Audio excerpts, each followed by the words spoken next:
There is a moment between what happens and how you respond to it. A sliver of time, barely noticeable, almost silent, but it is in that moment that everything about your future is decided. Will you react like everyone else, or will you respond like the few who have learned to master themselves? Because that's what this is really about. Not motivation, not success hacks, not morning routines or millionaire mindsets. This is about power.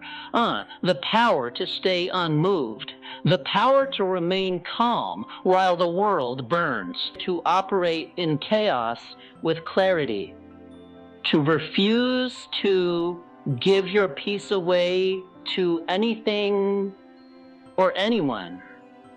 Most people, they live like leaves in the wind, tossed around by emotions, headlines, comments, traffic, the weather, someone's tone of voice. They react to everything. And in doing so, they give away everything. Their control, their energy, their focus, their life. But the ones who rise, the ones who build empires, forge legacies, and sleep peacefully at night are not the most talented. They are simply the most disciplined. They've mastered the gap between stimulus and response. Think of Marcus Aurelius, Emperor of Rome, the most powerful man on earth at his time, who wrote in his journal, "Centenary, bored, perary." You have power over your mind, not outside events. Realize this, and you will find strength.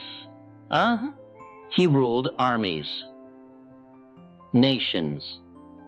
But he knew the greatest war was within. So did Lincoln, whose calm in the storm saved a nation from tearing itself apart. So did Edison, who endured 10,000 failures without flinching, who sat in a prison cell for 27 years and emerged not bitter, but still and unbreakable. They didn't just survive their storms. They commanded them by commanding themselves. Now ask yourself, what if you stopped reacting? What if you stopped responding to disrespect with anger, to setbacks with self-doubt, to distractions with indulgence, to fear with retreat? What if you became a force so internally stable, so deeply rooted that nothing could shake you? This isn't about being cold or emotionless. It's about being so in control of your inner world that the outer world loses its power over you. Because here's the truth no one tells you. Reacting is easy. It's automatic. It requires no strength, only impulse. But restraint. Restraint is strength. Silence is strength. Walking away when your ego screams to fight, that is power. Holding your vision when the results aren't there yet, that is mastery. Most people fall apart because they chase emotional relief. They get angry, so they lash out. They get sad, so they quit. They get scared, so they run. And every time they do that, they reinforce a habit of weakness, of surrender, of giving up control the moment it gets uncomfortable. But not you, not anymore. You are going to train yourself to pause, breathe, and choose. To observe your thoughts like passing clouds, to respond with intention, not impulse. Because the person who controls their reactions controls everything. Let me tell you something you already feel but haven't put into words. Most of your suffering comes not from what happens to you, but from how you respond to it. Someone rejects you and you spiral. A plan fails and you panic. You hear one negative comment and you start shrinking. But if you had simply held the line, if you had paused, recentered, and asked, does this deserve my energy? You would have realized 90% of life's chaos is just noise. Fleeting. Meaningless. Gone tomorrow. But you made it real because you reacted. The market dips and people sell everything in fear. The successful ones, they stay calm. They follow the plan. They know that emotion is the enemy of wealth. The relationship hits a rough patch and most people explode, accuse, or shut down. The rare few listen, observe, adjust. They don't let temporary emotion destroy permanent bonds. Reacting is emotional gambling. You roll the dice with your peace, your purpose, your progress. So today you stop. You reclaim your focus. You reclaim your emotional bandwidth. You decide that not everything deserves a reaction. Because, listen, not all battles are yours. Not all invitations to chaos need your RSVP. You don't have to reply to every message. You don't have to attend every argument you're invited to. You don't have to explain yourself to people committed to misunderstanding you. You don't rise by fighting every petty fire. You rise by learning what doesn't matter. What matters is your mission, your purpose, your character, your emotional state. And if protecting those means walking away, staying silent, or choosing peace over pride, then that is not weakness. That is evolution. I want you to think of your energy like currency. Every time you react emotionally, you spend it. Sometimes on things that don't matter. Sometimes on people who don't deserve it. Sometimes on battles you didn't need to fight, and then you wonder why you're tired, uninspired, disconnected from your vision. The real reason is this: you've been emotionally bankrupt because you've been spending your peace on cheap things. It's time to save it for what's worthy, your growth, your craft, your legacy. You have to decide right now, do you want to be understood by everyone or respected by the few who see your strength? Do you want to react to life or shape it? Because every time you remain unshaken, every time you breathe through the noise, every time you say nothing when your ego demands everything, you become more powerful. You become a mountain. And no storm moves a mountain. A mountain doesn't respond to the wind. It doesn't chase the storm. It doesn't shout back at the thunder. It simply stands tall, grounded, still. That is your standard now. Because life will test you. It will throw storms your way, not to break you, but to reveal you, to see if you've built something real inside, or if your strength was just a mask you wore when everything was easy. Anyone can look calm when the skies are clear, but who are you when it's dark, when they betray you, when the business fails, when your plan falls apart in your hands? That's when you choose. That's when you either break or build the muscle of self-control. And here's what they don't teach you in school. Self-control is a superpower. It is the foundation of wealth, influence, leadership, and peace. The most powerful people in history weren't the loudest. They were the most composed. When done, look at Carnegie, steel magnate, ruthless negotiator, but quiet, in conflict. Look at Disney, mocked, rejected, bankrupt, and yet calm enough to keep imagining. Look at Ford, ridiculed for building a car for the common man, but unmoved by the noise. They weren't chasing approval. They weren't reacting to every critic. They were too busy building something bigger than the moment. That's what you must do now. Every day, you'll be tempted to give your peace away, to let someone pull you into drama, to prove yourself, to explain yourself, to win an argument that isn't even worth the breath. But the master doesn't engage in ego battles. The master chooses stillness over status. The master walks away when others beg for conflict. Why? Because they're not here to win fights. They're here to win in life. There's a quote from Napoleon Hill. Self-discipline begins with the mastery of your thoughts. If you don't control what you think, you can't control what you do. And what you do, your choices, your reactions, your silence, your focus, that is what builds your reality. So when you feel the impulse rising, the anger, the fear, the insecurity, pause. Not to suppress it, not to avoid it, but to understand it. Because when you understand yourself, nothing outside of you has power anymore. Let me tell you something most people don't realize until it's too late.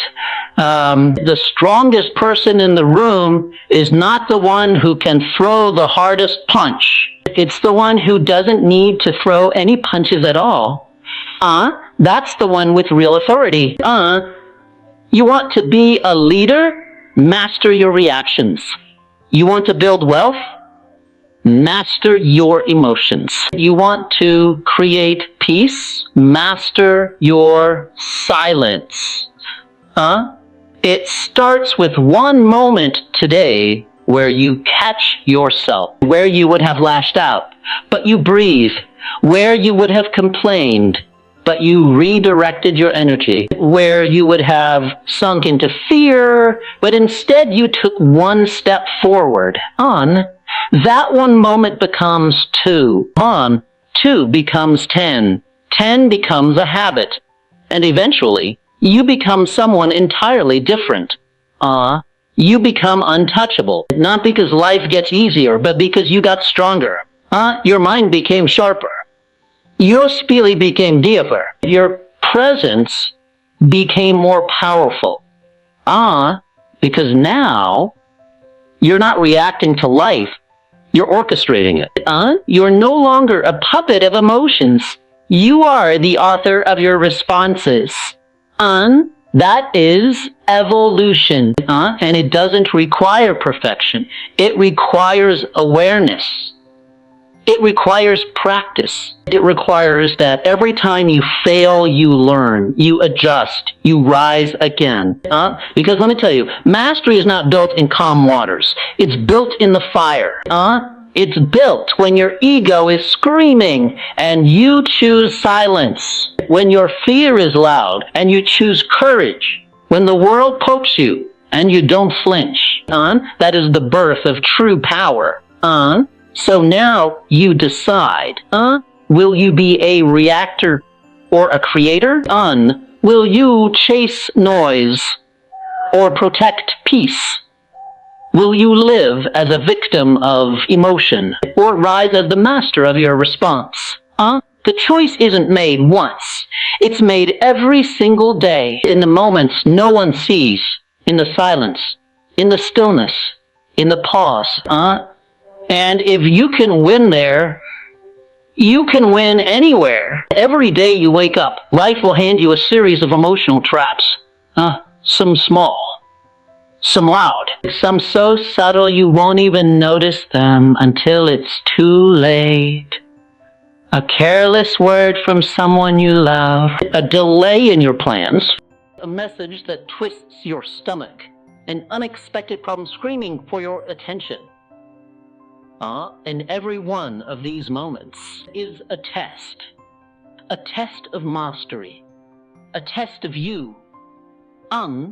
See, Anyone can post quotes about mindset. Anyone can talk about being high value, emotionally intelligent, calm under pressure. But when it's your plans falling apart, when it's your reputation on the line, when you're the one being pushed, ignored, doubted, insulted, will you react or respond? That's the split in the road. React, and you become like everyone else, emotional, chaotic, controllable. Respond, and you enter rare territory, the place where power lives, where progress compounds, where true transformation happens. Because here's what no one's saying: your reaction is not just a reflection of the moment. It's a blueprint for your future. You react with fear? You build a future ruled by hesitation. You react with anger? You create relationships based on volatility. You react with insecurity? You manifest cycles of sabotage and shrinking. But you respond with patience, with clarity, with silence. You build a life that moves when you say move, not when the world shouts go. This is what it means to become a leader of yourself. You stop chasing every emotion that rises. You stop fighting battles that don't feed your purpose. You stop letting external energy decide your internal temperature. Because when you do that, you elevate. You elevate beyond noise, beyond drama, beyond the petty games people play when they haven't done the inner work. You're no longer trying to prove anything. You're no longer begging to be understood. You're no longer pulled by every whisper, headline, or opinion. You're rooted. And from that root, you can grow into anything: wealth, impact, vision, freedom, because nothing that great is built on emotional chaos. Think of a rocket ship. Before it takes off, it doesn't just blast into the sky. It stabilizes. It aligns. It clears the launch pad of unnecessary noise. That's what you do when you stop reacting. You create a clean, focused launch pad for your next level. You leave behind what doesn't serve the mission. Because make no mistake, reacting is expensive. It costs you time. It costs you peace. It costs you respect from others and from yourself. But responding, that's an investment. It builds your mental wealth, your credibility, your vision. So how do you start? Not with perfection, but with presence. You feel the trigger rise, you pose. You hear the insult? You breathe. You want to lash out? You ask, will this reaction serve who I'm becoming? If the answer is no, you let it pass. Because you are not here to win emotional arguments. You are here to win the long game. That's what Edison did when the press mocked him. That's what Lincoln did when the country tried to tear itself apart. That's what Oprah did when the world tried to limit her. That's what every icon, every giant, every legend does. They choose elevation over reaction. Now, it's your turn. You will become dangerous, not because you fight more, but because you react less. Because your peace will become your power. Your restraint will become your advantage. Your steadiness will become your weapon. And soon the world will notice. Not because you shouted louder, but because you moved smarter. Because you stopped leaking energy into what doesn't matter and started building a life that does. Let them underestimate you. Let them talk. Let them try to pull you into the noise. You're not here for noise. You're here for legacy. Because the deeper you get into your purpose, the less you need to prove. The more you build, the less you argue, The more powerful your vision becomes, the quieter your ego gets.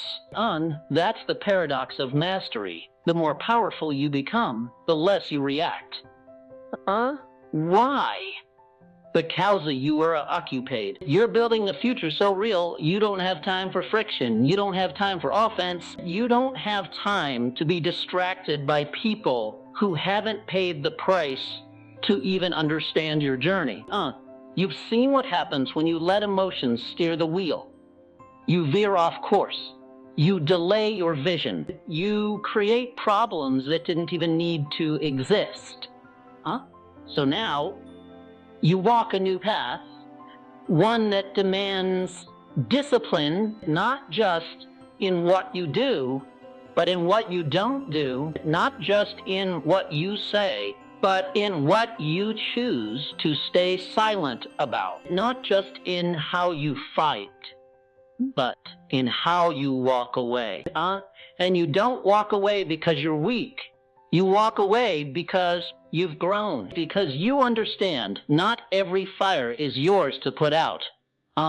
You protect your energy like royalty protects the crown. You spend it intentionally, selectively, and strategically, because that energy is the currency you use to build empires. And those empires, whether they're internal or external, require clarity. They require vision, not emotional reactivity. Imagine this. You walk into a storm and you don't flinch. People try to trigger you and you stay calm, not because you're suppressing, but because you've trained yourself. You've rewired your nervous system. You've reconditioned your instincts. You've redefined what deserves your reaction and what doesn't even deserve your awareness. That's what happens when you stop living by default and start living by design. Because reactivity is default. It's the system most people are running. It's inherited. It's programmed. It's trained by society, media, trauma, ego, but it's not who you are. You were born powerful, but the world taught you to give that power away. Every time you reacted to criticism, to offense, to fear, to failure, you made a silent agreement. I give this power over me, but not anymore. That agreement terminated. You're rewriting the contract, and it says this: nothing outside of me decides who I am inside of me. Not the opinions, not the headlines, not the fear, not the past, not even the voice in your head that still doubts sometimes. You own your power now, and that ownership starts with your ability to remain unshaken. Because the world is loud, but your purpose is louder. The distractions are many, but your mission is more sacred. The temptations to react are constant, but your self-mastery is non-negotiable. So when the emotion rises, you know what to do. You don't fight it, you face it. You don't suppress it, you sit with it. You don't react, you respond from the highest version of yourself. And in that moment, that quiet, subtle, powerful moment, you win. You win because you didn't give them what they wanted. You didn't give the emotion what it demanded. You didn't give the past permission to run your future. You chose mastery. You chose elevation. You shows you. That is the beginning of freedom. Not freedom from problems. Those will always come. But freedom from the emotional chains that once ran your life. That's what it means to master the art of not reacting. Understand this. You don't need to control the world to find peace. You only need to control your response to it. That's where your freedom lives. Not in a perfect life. Not in people treating you perfectly. Not in everything going to plan. Freedom lives in the stillness between stimulus and reaction. In the breath before the outburst. In the pause before the reply. In the moment you choose wisdom over impulse. That moment is the birthplace of your highest self. Because let's be honest, it's easy to be reactive, to snap, to blame, to gossip, to quit, to lash out. But easy is expensive. Easy robs you of growth. Easy destroie respect. Easy keeps you average. And you didn't come this far to be easy to provoke. You didn't come this far to let your emotions dictate your destiny. You didn't come this far to be at war with yourself every time life throws a curveball. You came to rise, to lead, to grow, to transcend. And that transcendence isn't loud. It isn't flashy. It isn't posted all over social media. It's invisible. It's internal. It happens in that moment when you smile at chaos. When you breathe through the pressure. When you decide, once again, I will not give my power away today. You might not feast on rewards, but over time, you'll become unshakable. You'll walk into rooms and change the energy, not by force, but by presence. You'll attract opportunities, relationships, and wealth, not because you chase them, but because your energy commands respect. People will feel it. They won't know what it is at first, but they'll feel safer around you, stronger around you, clearer around you. Why? Because you're not reacting to the world, you're anchored in yourself. And in a world that's always yelling, your calm will become magnetic. So now, the choice is yours. Stay reactive or rise into mastery. Follow emotion or lead with intention. Be driven by chaos or guided by clarity. Every day, you wake up with that power to build a mind that doesn't chase noise, to create a spirit that doesn't flinch, to live a life that doesn't sway with the wind. Still, strong, clear. You're no longer available for emotional games. You are no longer giving your energy to things that don't grow you. You are no longer entertaining versions of yourself that crumble under pressure. Because now you know, mastery isn't about suppressing emotions. It's about containing your fire long enough to use it with precision. It's about walking through the world as the storm and the stillness. And when you live like that, you don't just master the art of not reacting. You master your life. So rise. Stay composed. Stay focused. And remember this, the less you react, the more powerful you become.